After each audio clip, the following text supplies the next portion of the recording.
Thanks for watching this video series about the Antichrist and the false prophet, the two beasts of Revelation 13. It's tempting to think that a few of these signs might also apply to another person.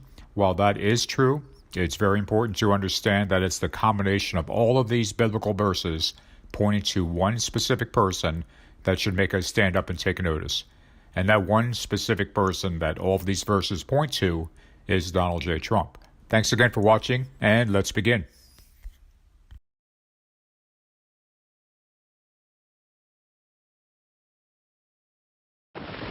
Number 1. The Antichrist will come in his own name. The first major hint of the identity of the Antichrist comes from Jesus, who told the Pharisees, "I have come in my Father's name, and you do not receive me. If another comes in his own name, him you will receive." Coming in the name of someone means that you are speaking on their behalf, representing their authority or interest. This is what Jesus did as he spoke on behalf of and represented God the Father. By the time Trump burst onto the political scene, he already had marked his own name on dozens of buildings, properties, and products around the world. He had made a name for himself long before running for president. He has used the cachet of his own name as an entry point into politics and to gain acceptance with Christian evangelicals. Trump's name is so well known that former White House Chief of Staff Mick Mulvaney stated that it is the most recognizable name in the English language and probably around the world. Play golf at Trump Bedminster. He goes to play golf at Trump up in Sterling. And everybody asks the question, is it not a huge marketing opportunity? I would simply ask you all to consider the possibility that Donald Trump's brand is probably strong enough as it is, and he doesn't need any more help on that. This is not like it's the most recognizable name in the English language and probably around the world right now. Jesus warned us that someone would come in his own name and be accepted, and that's exactly what has happened with Donald J. Trump. Number 2. The Antichrist is named the Little Horn. Trump's name is also connected to the name of the Antichrist in another curious way. The word Trump actually appears twice in the King James Bible, in Corinthians and again in 1 Thessalonians. In both instances, the word Trump means trumpet. Why is this important? In the book of Daniel, the Antichrist is specifically given the name of the Little Horn. This is exactly what a trump or trumpet is. A little horn, both in the size of the modern trumpet as well as in ancient times the trumpet was fashioned out of the horn of a small animal. Here's what Daniel saw in his vision. "I considered the horns, and behold, there came up among them another little horn. In this horn were eyes like the eyes of man, and a mouth speaking great things." In Daniel's vision, the Antichrist is given the name of the little horn, but we're also specifically told it has eyes like a man and a mouth that speaks great things. So it's quite clear that we're talking about an actual person. This person, the little horn or little Trump, is a man with a big mouth who will boast great things. Number 3. The Antichrist is named the man of sin. In 2 Thessalonians, we find the Antichrist referred to as the man of sin. He is, to put it another way, sin incarnate.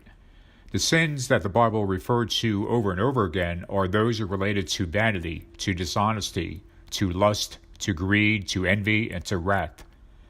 Trump has, in both his personal and business ventures, lived not only an extremely sinful life, but has even bragged about his lust, his greed, his desire for vengeance, and his inability to forgive. He is not only a sinful man, but he has taken pride in his sinning. He seems to view them as badges of honor. Trump has seemingly treated each sin of the Bible as if it were on his personal bucket list waiting to be checked off. Number 4. The Antichrist is named the lawless one. Part and parcel of living such a sinful life, Trump has adopted an attitude of playing by his own rules, or more accurately, no rules at all. And again, we find that the Bible has yet another name to describe this aspect of the Antichrist. He is called the lawless one. Trump has consistently and unabashedly considered himself above the law beginning on day one of his presidency. In the day's other news, President Trump argued he has, quote, an absolute right to pardon himself in the Russia investigation. But in a series of tweets, he then said, "Why would I do that when I have done nothing wrong?" from claiming executive privilege on everyone who had even a minor interaction with the White House to outright refusing to comply with congressional subpoenas. He has even claimed that Article 2 of the Constitution allows him to do whatever he wants. Then I have an Article 2 where I have the right to do whatever I want as president, but I don't even talk about that. Trump notoriously said that he could shoot someone in the middle of Fifth Avenue and not lose any votes. As shocking as that might have sounded, his lawyers went a step further and argued in court that even if Trump had actually shot someone, he could not even be investigated while in office. In short, the president and his political allies believe that he has absolute immunity from even being investigated, let alone being held to account. Legal and constitutional scholars are repeatedly shocked at how much power he believes he has as president and how little desire he has to abide by current laws. Number 5. The Antichrist is named the Wicked Man. In Proverbs 6, verses 12 through 15, we see a description for the Antichrist, and this passage is referred to as the wicked man. He is described as a worthless person, a wicked man with a perverse mouth. Perversity is in his heart. He devises evil continually.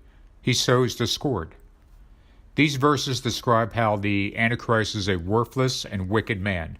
He has a perverse, vulgar mouth that speaks lies, and he constantly has evil in his heart. He accuses others of doing the things that he does, and he continually is sowing discord. In other words, this is Trump in a nutshell, the wicked man.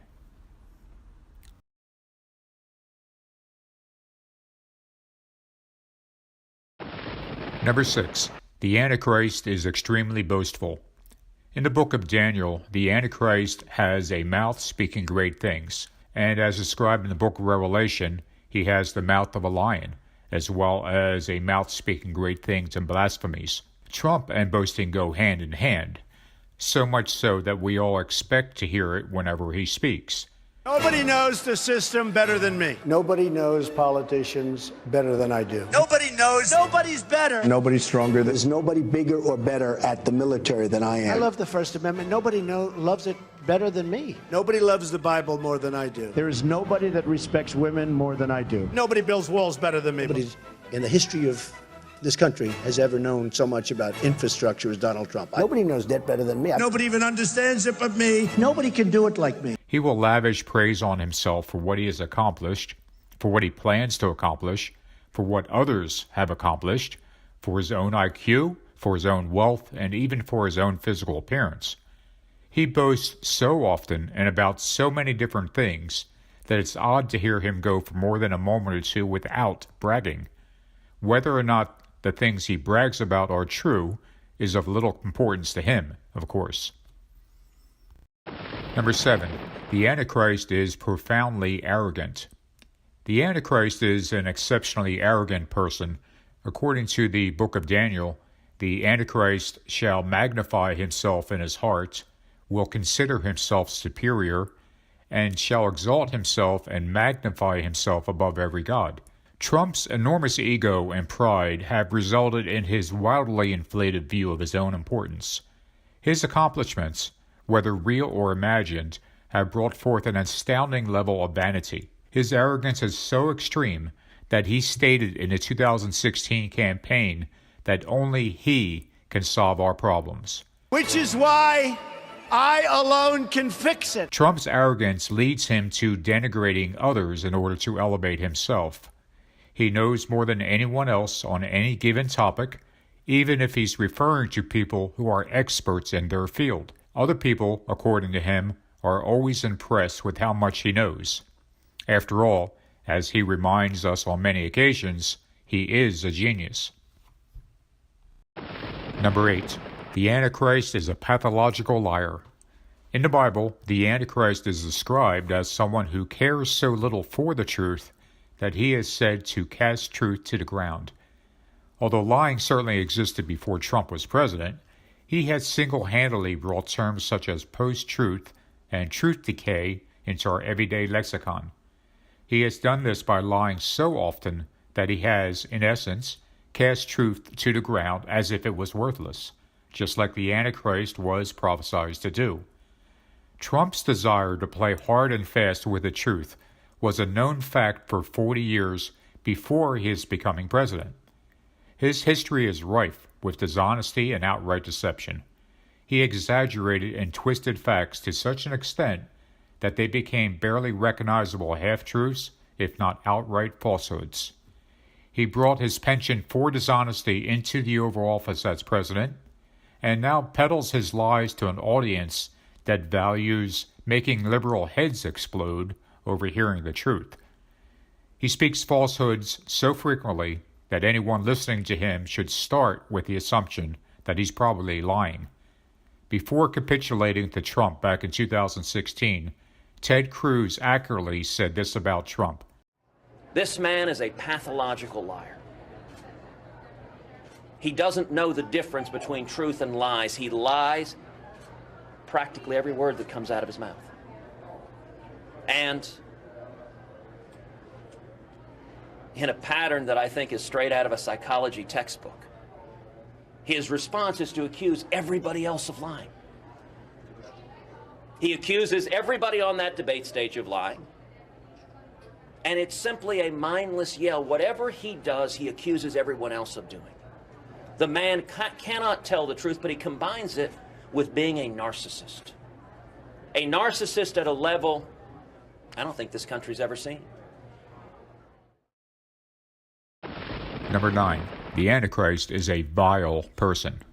The Antichrist has several distinct character or personality traits according to the Bible, including one that describes him as a vile person.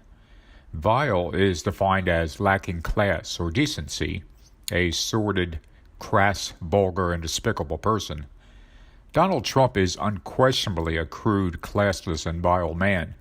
He uses immature, disparaging, and often vulgar language to target others for everything from their ethnicity to their gender, even to their disability. He attacks people for their height, their looks, their intelligence, and simply because they've criticized him. He has bragged about his sexual exploits with married women. He has made crude comments to his own niece and about his own daughter. He had an affair with a porn star while his third wife was home pregnant with his fifth child. He admitted to purposely walking unannounced into the dressing rooms of contestants at his beauty pageants, often underage contestants. He was close friends with alleged pedophiles, not just Jeffrey Epstein, but another alleged pedophile by the name of John Casablancas. Trump has been accused of rape at least twice, once by a woman who said she was 12 years old when it happened, and again by his wife in a divorce decree. At least 24 other women have accused him of sexual misconduct. Trump coerced his father, who was battling early stages of dementia at the time, to rewrite his will to leave out the family of his recently deceased brother Fred. After his father died, his brother's family sued to protest the change to the will. Trump's response? He had the rest of his family stop giving medical support payments to one of his brother's children who was mentally and physically disabled. Number 10. The Antichrist has a stout look. In the book of Daniel, the Antichrist is described as having a look that was more stout than his fellows.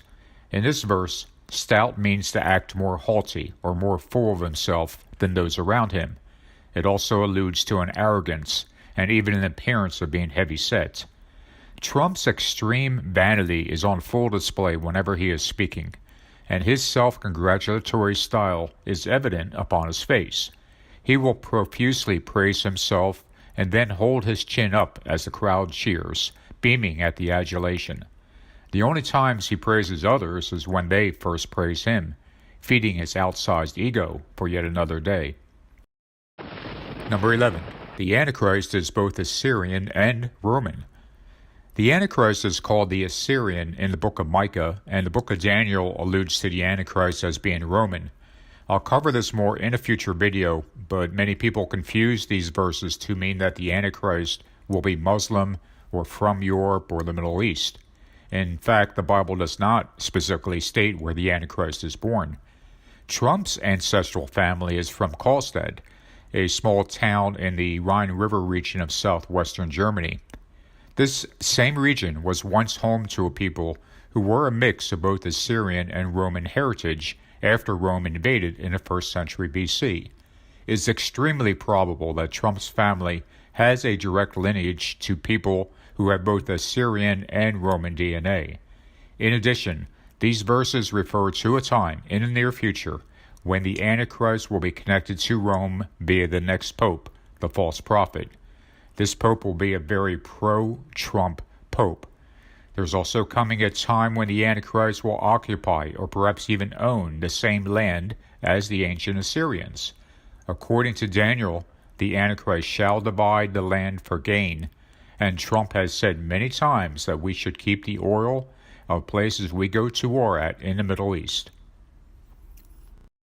Number 12. The Antichrist will deny the Father and the Son. In 1 John we read, "Who is a liar but he that denieth that Jesus is the Christ? He is the Antichrist that denieth the Father and the Son." Trump infamously said that he does not seek forgiveness from God, and that he simply doesn't bring God into that picture.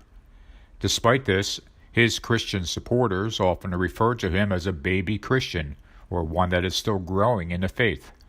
The first step toward becoming a Christian is to seek forgiveness from God and accept Jesus as one's Savior. Not only has Trump not done this, but he has specifically denied even the need to do so, instead seeking forgiveness from himself. Trump has clearly denied the forgiveness of God and the salvation of Jesus Christ. He is not Christian or baby Christian in any manner of speaking. Number 13. The Antichrist sows discord. I mentioned Proverbs 6 a few moments ago, but let's take a closer look at verse 14, which says that the Antichrist sows discord. Trump has repeatedly sowed discord in his nation with the idea to promote himself without regard to the truth. Even going back to before he was president, his so-called investigation into Obama's birth certificate with the imaginary private investigators in Hawaii was a prime example of his willingness to lie to promote himself and to divide Americans against one another. Recently, at the July 4th fireworks display at Mount Rushmore, Trump once again sowed discord as he told his supporters how evil the left is. In hateful rhetoric that is all too common for him, he paints half the country as evil while praising those who support him. As this video is being made, Trump is stoking racial tensions in order to win re-election. Trump's cross of hatred is burning in America's front yard, and racial strife is all but assured. Trump purposely sows discord by denigrating others. It's a strategic ploy of his to gain power and receive praise. This is exactly what the Antichrist does. Number 14. The Antichrist will do as he pleases. The Antichrist is described as doing as he pleases according to the book of Daniel, and this harkens back to another name for the Antichrist, the lawless one. In other words, the Antichrist will not feel restrained by any law and will simply do as he wishes whenever he feels like it. Trump is already on record as saying, "I have an Article 2 where I have the right to do whatever I want as president." Trump seems to be echoing Nixon here, who once said, "When the president does it, that means it's not illegal." Trump takes it a step further, though, and appears to be saying that there is nothing illegal or legal about what a president does because he can do whatever he wants. Nearly every constitutional scholar disagrees with Trump's claim of such far-reaching powers, but the point is that Trump thinks he has such power. His administration embraces the unitary executive theory, the idea that the president controls all powers that are executive in nature without oversight from other branches of government. Trump is rushing full steam ahead in his bid to do whatever he pleases as president, and this trait is one that he, again, shares with the Antichrist.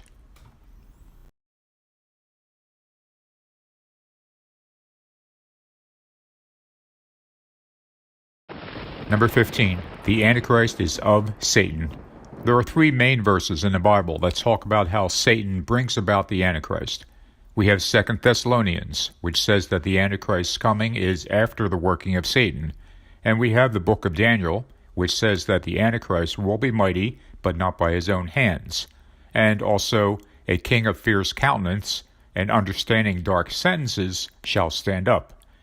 Trump loves to brag that his shocking win in the 2016 election was because of his own brilliance. In truth, there are probably a dozen different reasons for Trump's victory, and none of them have anything to do with Trump's alleged brilliance. If we look back, it was a perfect storm of wildly chaotic events that led us to President Trump. The likelihood of all of these things happening at the same time simply boggles the mind. But beyond that, there was also a concerted effort by the alt-right to use the occult to aid in Trump's election. I'll cover this more in a future video, but you'll find a link below to an interesting book called Dark Star Rising: Magic and Power in the Age of Trump. It explains the efforts of the alt-right to use rituals and chaos magic to aid Trump's 2016 election, and, by extension, how they will also be involved in his 2020 re-election. As a side note, his 2020 campaign manager has referred to his re-election machine as the Death Star, a most appropriate name. Number 16. The Antichrist works deceitfully. The Antichrist is prophesied to work deceitfully, and that his cunning will cause deceit to prosper under his rule. Trump's reputation for being deceptive was a known fact for several decades before becoming president. His dishonesty was so pervasive that his own bankruptcy attorneys testified under oath that they would only meet with him in pairs in order to prevent him from giving two different versions of the same story had they met with him individually. It should be no surprise that a man of his character, or lack thereof, should continue to be so deceitful as president. Many of those who have left the Trump White House speak of his profound deceitfulness on a wide range of issues. Number 17. The Antichrist is compared to a beast.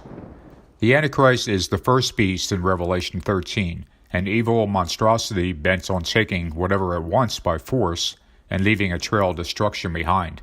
It is simply a force of nature which cannot be stopped.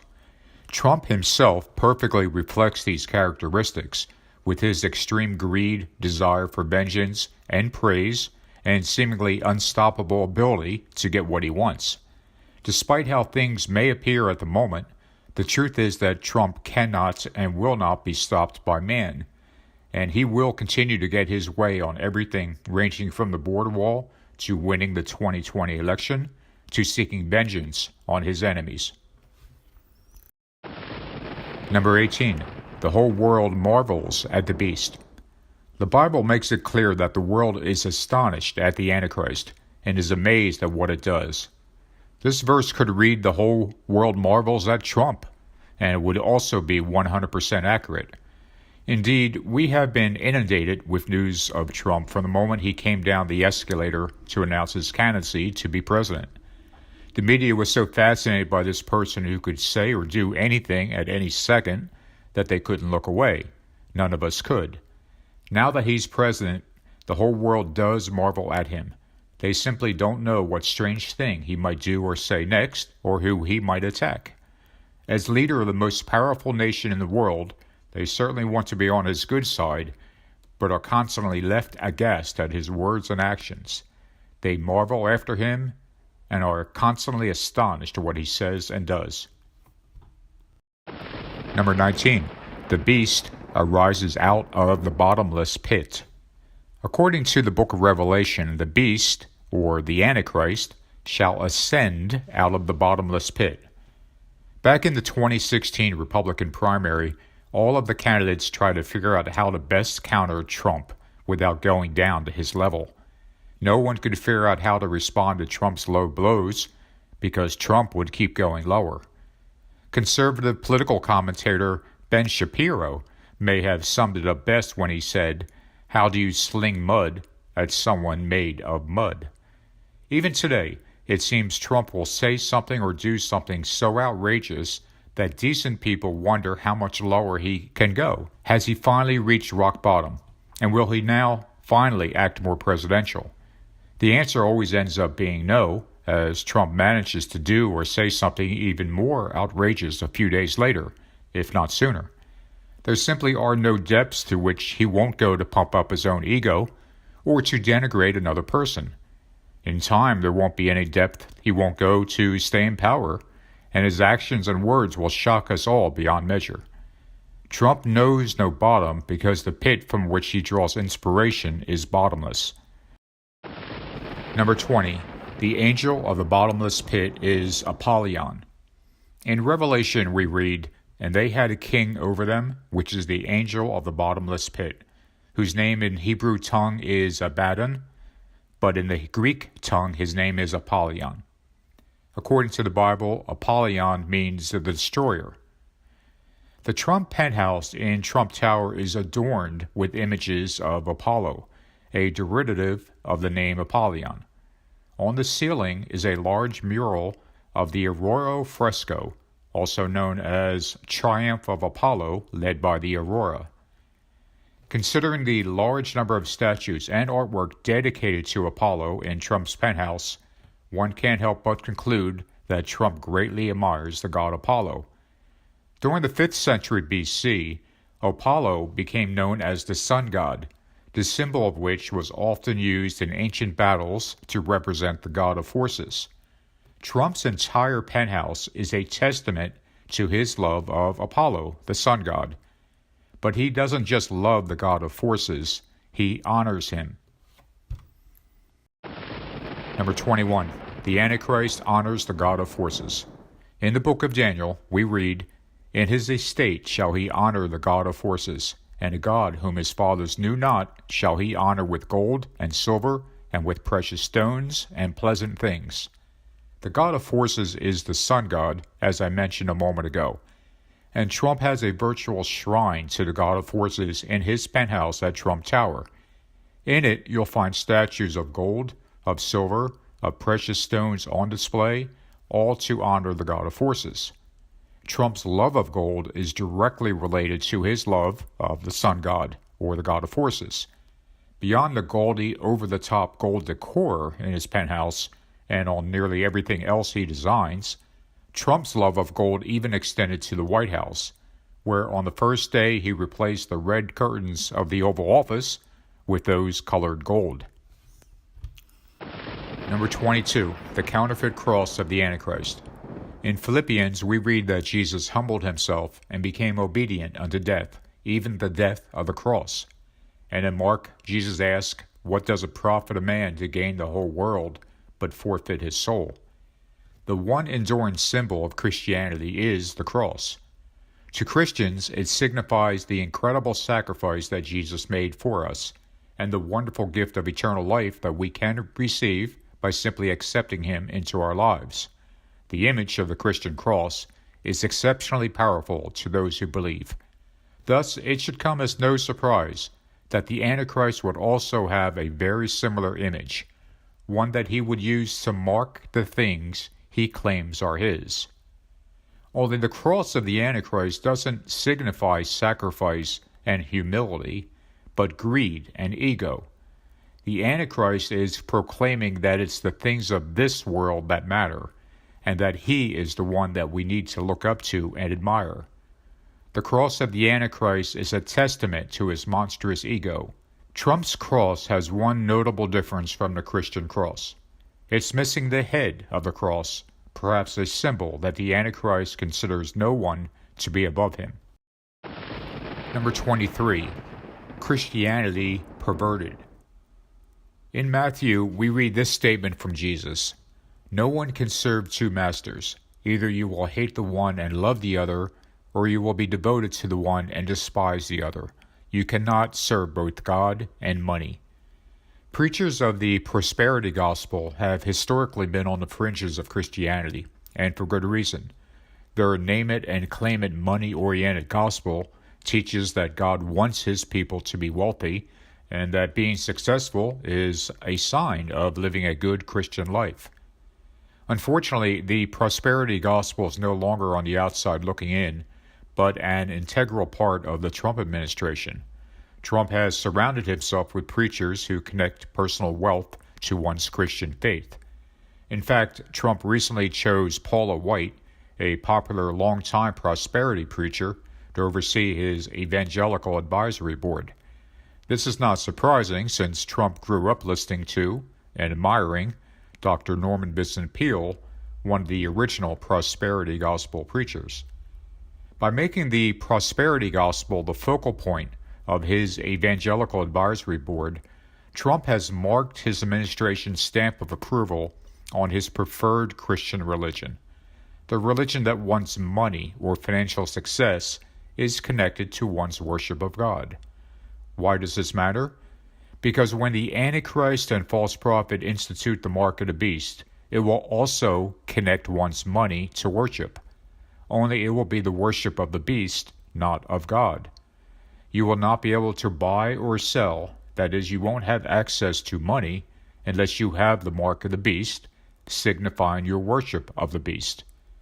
I'll talk more of the mark of the beast in a few moments, but suffice it to say for now that Trump's prosperity gospel, which connects money to worship, is exactly the same concept that will be at the heart of the Antichrist beast system. Number 24. Satan is described as a roaring lion that devours. In 1 Peter we read, "Be sober, be vigilant, because your adversary the devil, as a roaring lion, walketh about, seeking whom he may devour." It's rather stunning that the Trump administration and Trump supporters cast him as a powerful lion on the prowl, or even riding a lion while carrying the American flag, looking for an enemy to devour. In one picture after another, we see Trump being compared to a lion, and the imagery is straight out of Bible prophecy. Number 25. The Bible speaks of nationalism and race war. In the book of Matthew, Jesus spoke of wars and rumors of wars, further breaking it down in the next verse as nation will rise up against nation and kingdom against kingdom. Why does Jesus differentiate between nations and kingdoms? Because the Greek word for nation is ethnos, which according to Strong's Concordance is defined as race or tribe. This clarifies that the nation will rise up against nation prophecy refers to nationalities at war. A part of this nationalism war is that the races will also be at loggerheads. If anything has defined the Trump era, it's his America First nationalism, which is often expressed by his supporters in ethnic or racial tones. Nationalism is taking hold around the world, and Trump is leading the way. It is my personal belief that we are headed for race war, and it will be in large part because Trump continually stokes racial tensions. This is exactly what the Antichrist will do.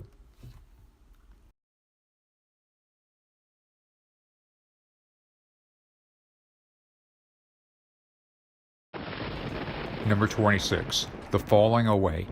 In 2 Thessalonians, we read an important verse about the Antichrist.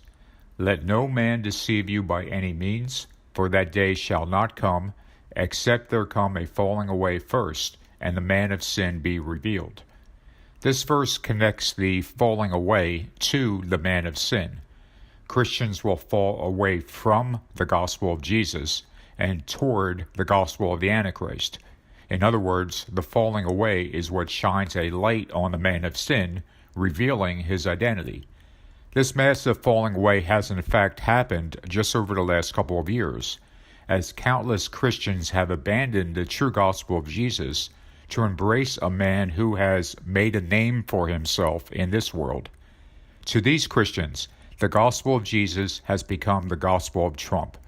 Gone are the messages of love and forgiveness and salvation that Jesus taught, replaced by Trump's gospel of division, revenge, and greed.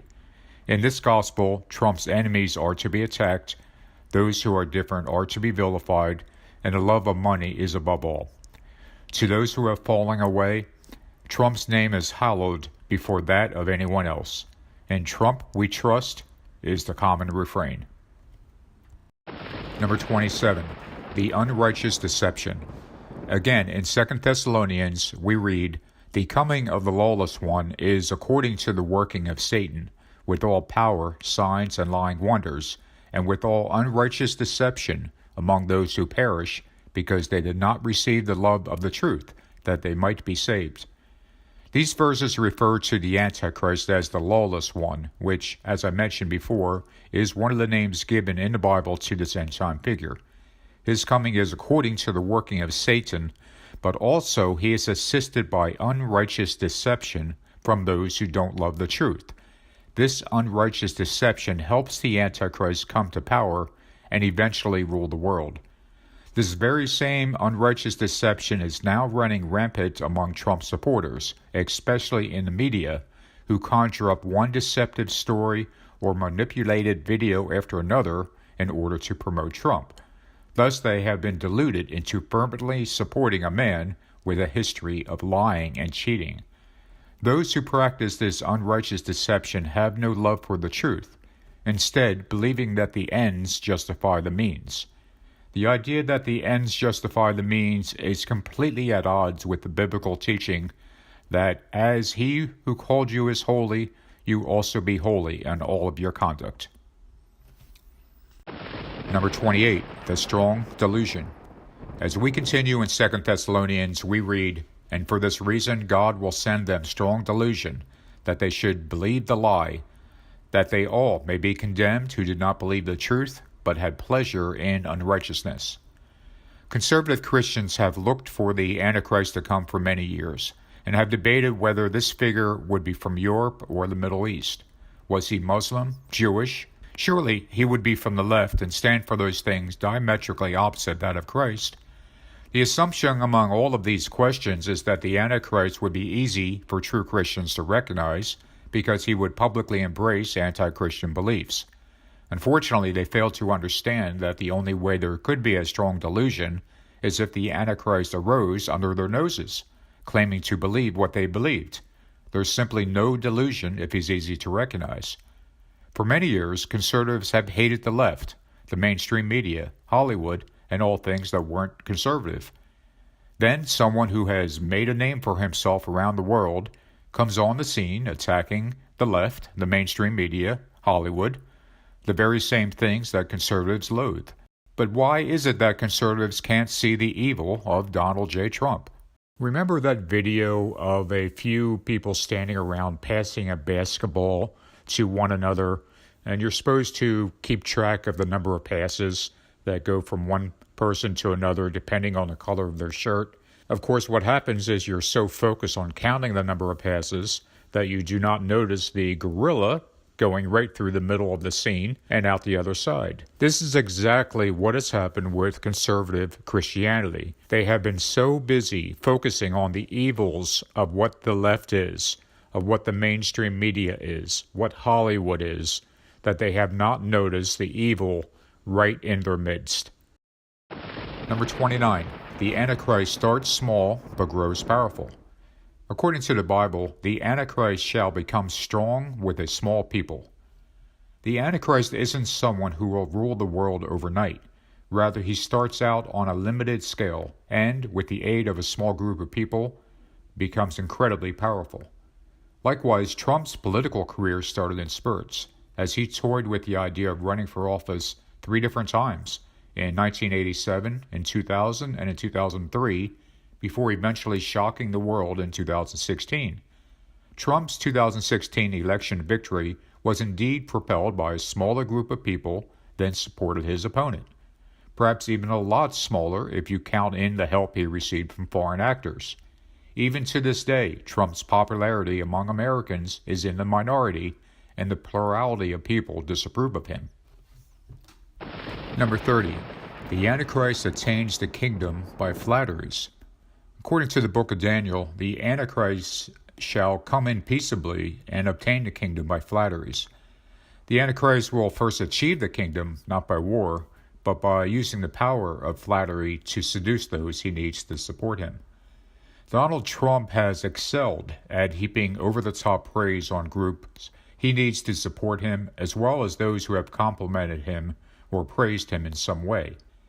While you may think that all politicians do this, Trump has directly complimented and overtly appealed to groups that Republicans previously have not, such as the gay community, while simultaneously appealing to ultra-conservatives who stand against homosexuality.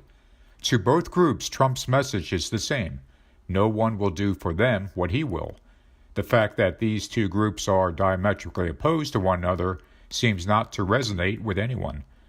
Other Bible translations render the term flatteries as deceit, deception, treachery, intrigue, and trickery. So the implication is clear that the Antichrist is not the least bit sincere in these flatteries, but is simply lying to these groups in order to use them for his own purposes. Trump also is famously susceptible to flattery, as he lives for the compliments he receives. To better understand how Trump uses the power of the flattery, I encourage you to simply Google Trump flattery, and you'll be amazed at the number of articles examining this phenomenon.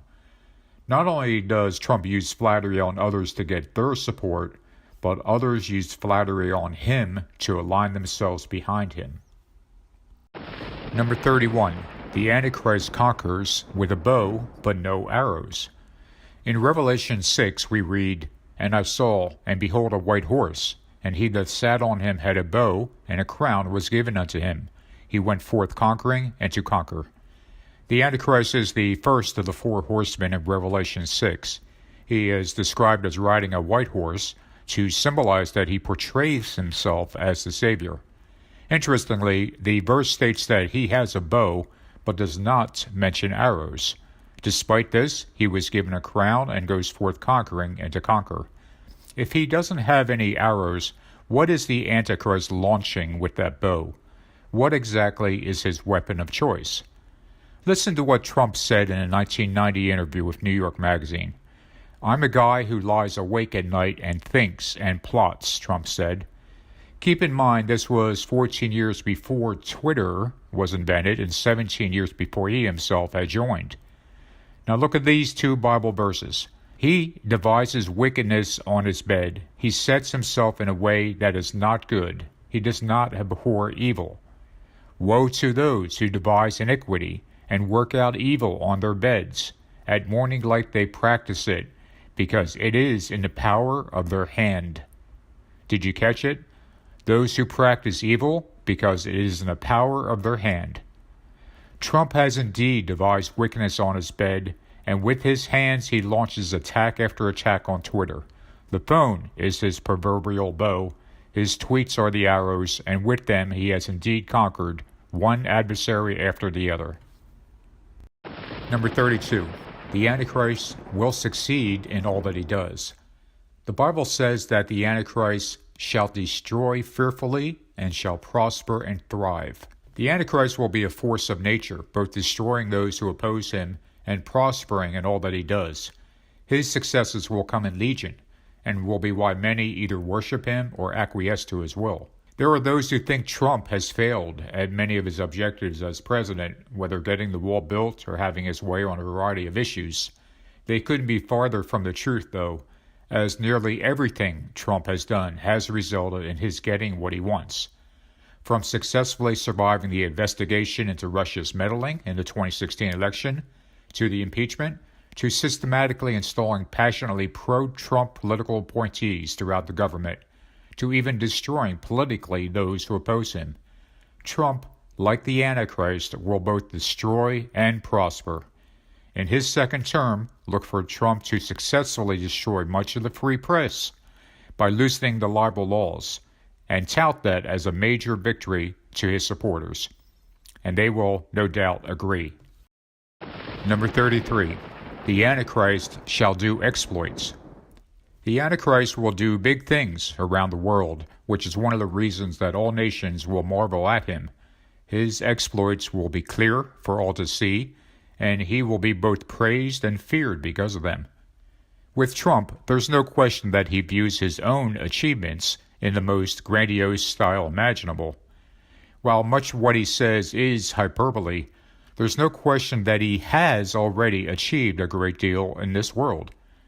Trump will eventually have his Great Wall on the southern border. and he will eventually do many other exploits around the globe. And you can be sure that each one of these exploits will serve the purpose of telling us how great he is and how his name should be honored among men. Number 34. The Antichrist will think to change times and laws. I feel this is an overlooked prophecy and one that will end up shocking us when it comes to fruition. The words think to change make it clear that the Antichrist will look to change long-established laws that other men had not even dared to consider doing. Looking at Trump, there are two things that stand out regarding this prophecy. First, he has often said that libel laws need to be changed so that those who publish what he calls fake news can be sued. Obviously, this will clamp down severely on free speech, but that is exactly what Trump wants. Secondly, Trump has consistently spoken of eliminating presidential term limits, usually in a semi-joking manner. But it's one of those jokes that, when hearing it, you know that the joke teller is quite serious because he keeps coming back to it again and again. Take a second and look at this Trump quote from June 6, 2019. A poll should be done on which is more dishonest and deceitful newspaper, the failing New York Times or the Amazon Washington Post. They are both a disgrace to our country, the enemy of the people, but I can't figure out which is worse. The good news is at the end of 6 years, after America has been made great again, and I leave the beautiful White House, do you think the people would demand that I stay longer? Both of these horrible papers will go out of business and be forever gone. In this tweet, Trump attacks both the free press and tosses out the idea that he should remain president for more than 2 terms. When Trump gets a second term, and he will, look for him to change the libel laws and presidential term limits because both will be at the top of his to-do list.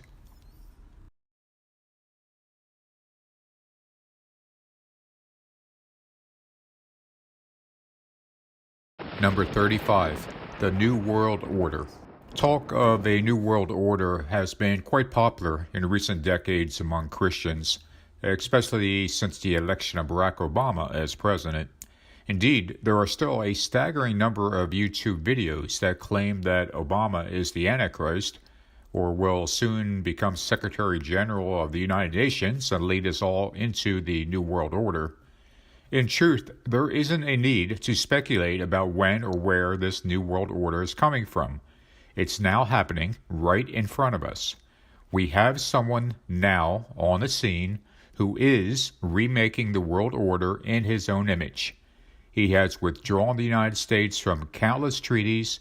He is dismissive of long-time alliances with our allies. He speaks admirably of tyrants around the world, and he owns businesses throughout the world. If you are looking for the coming New World Order, look no further than Donald J. Trump.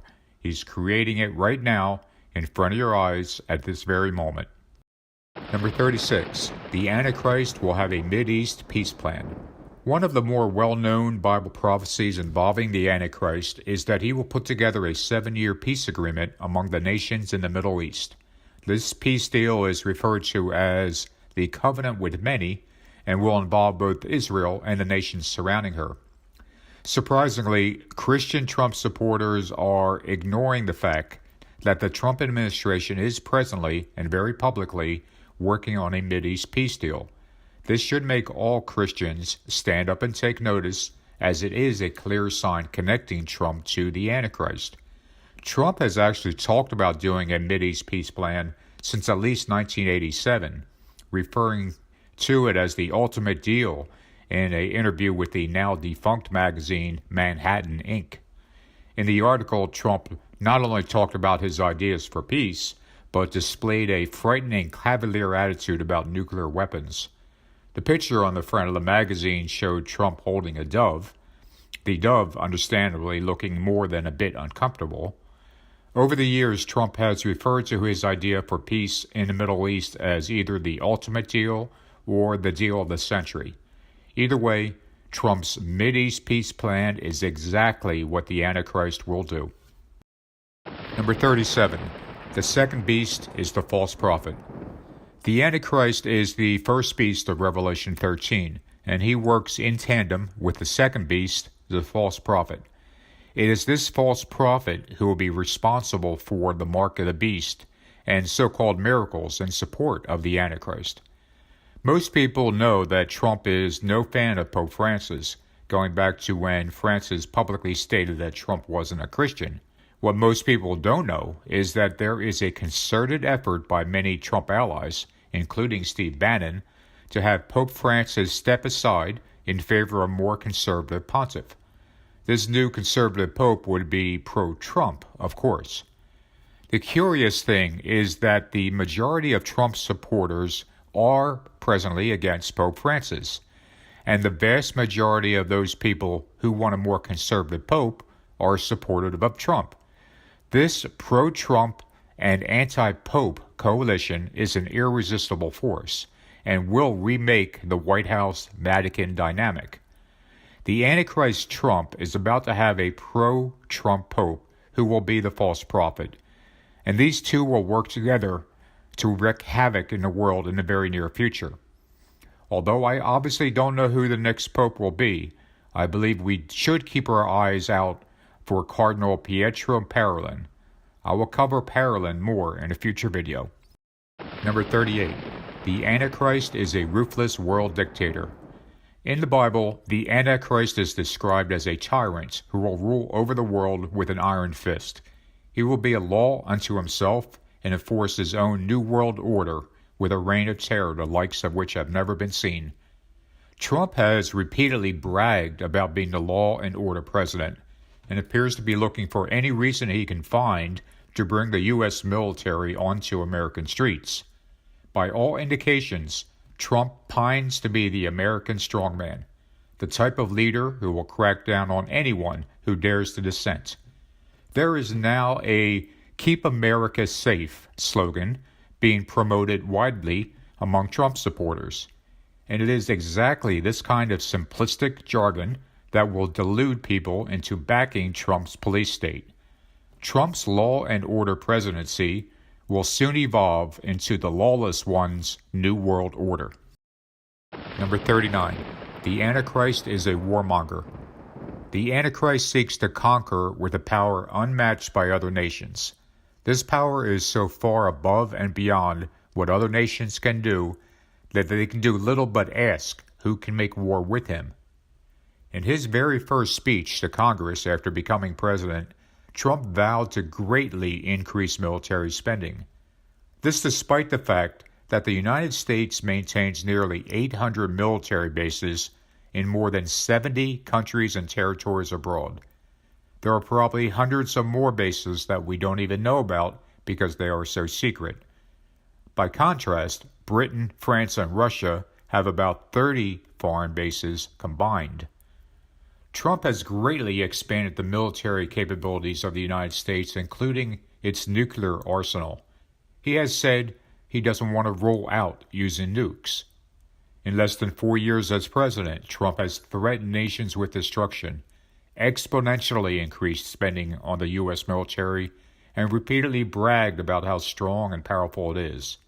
It is clear that Trump will not be happy until that overwhelmingly powerful military he built is finally used in ways that will shock the world, and it will be.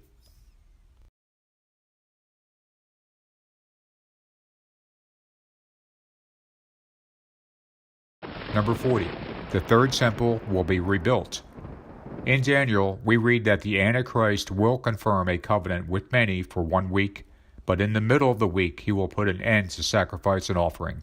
This verse clearly shows that the third temple will be rebuilt, since halfway through the 7-year peace plan, the Antichrist comes in to stop the sacrifice and offering. Beyond that, there are other passages that state that the Antichrist will eventually seat himself inside the temple and proclaim himself to be God. By coincidence, Trump is a builder.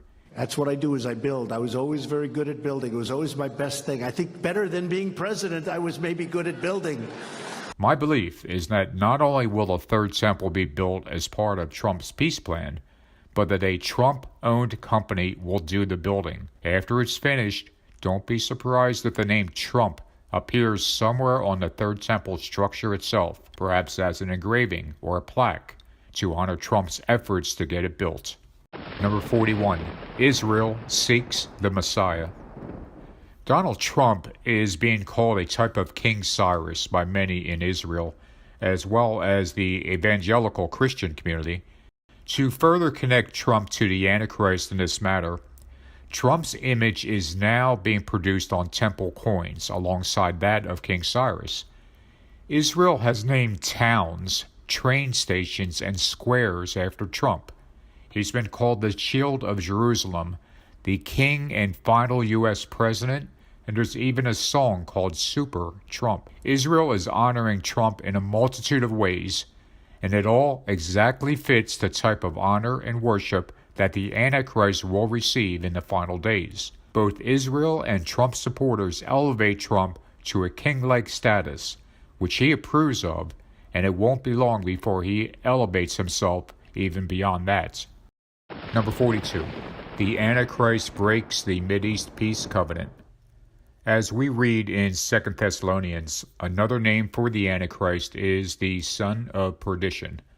The Antichrist shares this name with Judas, who is also called the son of perdition by Jesus. Not long after proclaiming that peace and security has been achieved, the Antichrist will break the covenant that he himself put together. Just like the Antichrist, Trump is notoriously unfaithful, not just in his marriages, but in his business days, where contractors have had to sue him to try and get the money they were rightfully owed. Trump has continued this unfaithfulness as president, unilaterally withdrawing the United States from countless treaties and agreements. It won't be long before Trump breaks the very same peace covenant that he himself put together as the deal of the century. As Judas betrayed Jesus, so will Trump betray Israel. Number 43. The Antichrist Worldwide Economic System. In Revelation we read that no man might buy or sell save he that had the mark, or the name of the beast, or the number of his name. The Antichrist will, via the false prophet, implement a worldwide economic system to enforce both loyalty and obedience. Only once loyalty to the Antichrist, signified by the mark of the beast, will allow participation in the world economy. At that time, if you refuse the mark, you will not be allowed to buy or sell, and thus have no access to money. Donald Trump is obsessed with money, but even more so with the nation's economy, which he has called the greatest economy in the history of the world. Trump has taken full credit for the economy and views it as his crowning achievement in his first term as president. Coincidentally, Trump is also obsessed with loyalty and with promoting his own name. These three things together, the need for loyalty, the promotion of his own name, and the tie-in to the economy, are traits that both Trump and the Antichrist share. Number 44. The Mark of the Beast. Contrary to what many Christians believe, it is not the Antichrist who institutes the mark of the beast. Rather, it is the false prophet, the second beast of Revelation 13, who causes the world to receive the mark on their right hands or foreheads. This mark signifies one's allegiance to the beast and allows one to participate in the worldwide economic system of the Antichrist. Ironically, the current president of the United States already has a history of marking his name on dozens of buildings and properties around the world. This has either been done with the letter T as a simple mark, or his actual last name spelled out. There's also one particular number that is currently associated with President Donald Trump. That is the number 45, which signifies that he is the 45th President of the United States. Thus, we can now see that the mark of the beast is 1. Just a simple mark, 2. The name of the beast, or 3. The number of the name. Likewise, with Trump, we have seen that he already uses 1. A simple mark, or 2. His own name. We have yet to see what the number of his name might be, but I do feel that the number 45 will be involved somehow. Since world events are moving so quickly, we do need to pay attention to what's happening in the news. Perhaps another number will rise that will be the number of Trump. But for right now, I think we should keep the number 45 in the back of our minds because it does, at this moment, signify the number of Trump. In addition, Trump has a direct connection to the number 666, which I will cover more in a future video. It's important to note that foreshadowing is a literary device the Bible uses quite often. So is there presently any kind of mark or engraving that is now signifying an allegiance to one man? Is this mark or engraving worn on the forehead? As it turns out, yes, there is one specific mark that is presently worn on the forehead, and that does signify one's allegiance to one man. The MAGA name also bears a striking similarity to Magus, which was the name of a class of priests in ancient Persia. Who were these Magus priests? None other than sorcerers, astrologers, and magicians. They were the original chaos magicians of their time. MAGA hats are indeed a foreshadowing of a coming mark of the beast, as they signify an allegiance to one man, and the engraving is worn on the forehead. I believe you will soon see MAGA bracelets, rings, and gloves to further foreshadow the mark of the beast on one's right hand. It's quite striking that those who wear MAGA hats have such an unworldly allegiance to Trump, as if he is their be-all, end-all. And yet, that is exactly the same kind of allegiance that the Antichrist will receive from those who take his mark. Number 45. The Antichrist will claim to be God. It can be hard for most of us to imagine a scenario where any public figure starts calling himself God. And yet, according to the Bible, this is exactly what the Antichrist will eventually do. His out-of-control ego and innate desire to be worshipped will result in the most outrageous claim possible. The odd thing about Trump's bragging is that he keeps getting more outrageous with each passing day. For example, early in his presidency, he proclaimed that he was better than Obama. Then he was better than any modern president. Now he routinely claims to have done more for America than any president has ever done in our nation's history. Trump has even retweeted someone calling him God, with an added thank you reply as if he's acknowledging a truth. But here's the catch. Trump's claiming to be God will not shock his supporters, as many will simply dismiss it as just Trump being Trump. Others will say the mainstream media is taking him out of context again, and Trump didn't say any such thing. Still others will acknowledge him as being king of this world. If you have trouble accepting the fact that Trump could ever proclaim himself to be God, I simply ask that you pay attention to what he says about himself. It keeps getting more and more extreme, and he does continue to magnify himself above any human being. Praise means a lot to the Antichrist, and it means a lot to Donald Trump. Trump's eventual pronouncement that he is God is inevitable.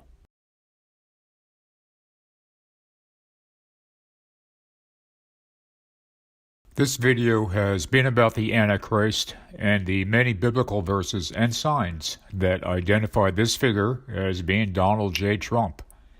But what is it about Trump? More than half of this country hates him with every fiber of their beings.